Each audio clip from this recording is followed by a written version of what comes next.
La Genèse, chapitre 11. Toute la terre avait une seule langue et les mêmes mots.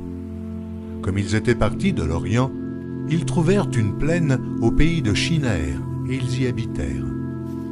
Ils se dirent l'un à l'autre, « Allons, faisons des briques et cuisons-les au feu. » Et la brique leur servit de pierre, et le bitume leur servit de ciment.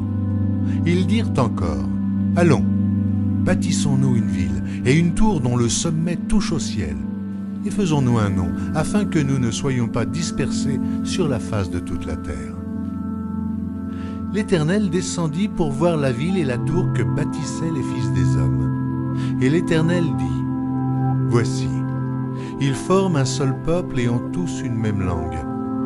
Et c'est là ce qu'ils ont entrepris. Maintenant, rien ne les empêcherait de faire tout ce qu'ils auraient projeté. Allons, descendons et là, confondons leur langage, afin qu'ils n'entendent plus la langue les uns des autres. » Et l'Éternel les dispersa loin de là sur la surface de toute la terre. Et ils cessèrent de bâtir la ville. C'est pourquoi on l'appela du nom de Babel, car c'est là que l'Éternel confondit le langage de toute la terre. Et c'est de là que l'Éternel les dispersa sur la face de toute la terre. Voici la postérité de Sem. Sem, âgé de 100 ans, engendra Arpachad, 2 ans après le déluge.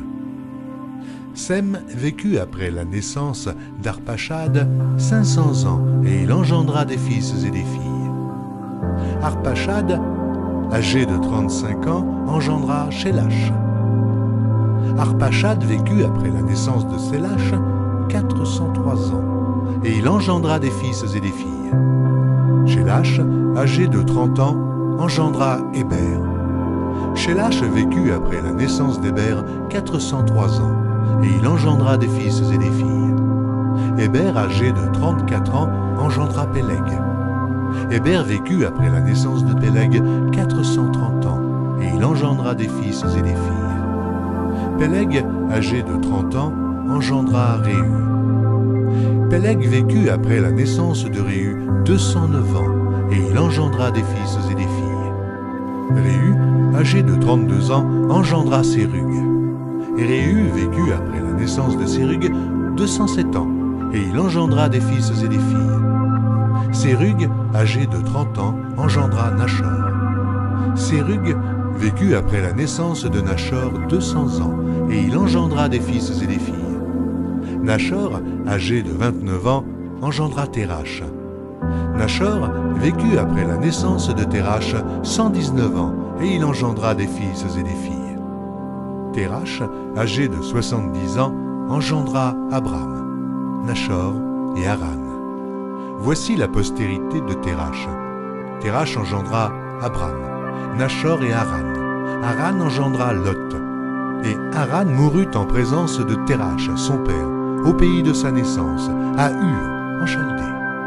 Abram et Nachor prirent des femmes. Le nom de la femme d'Abram était Sarai, et le nom de la femme de Nachor était Milka, fille d'Haran, père de Milka et père de Jisca.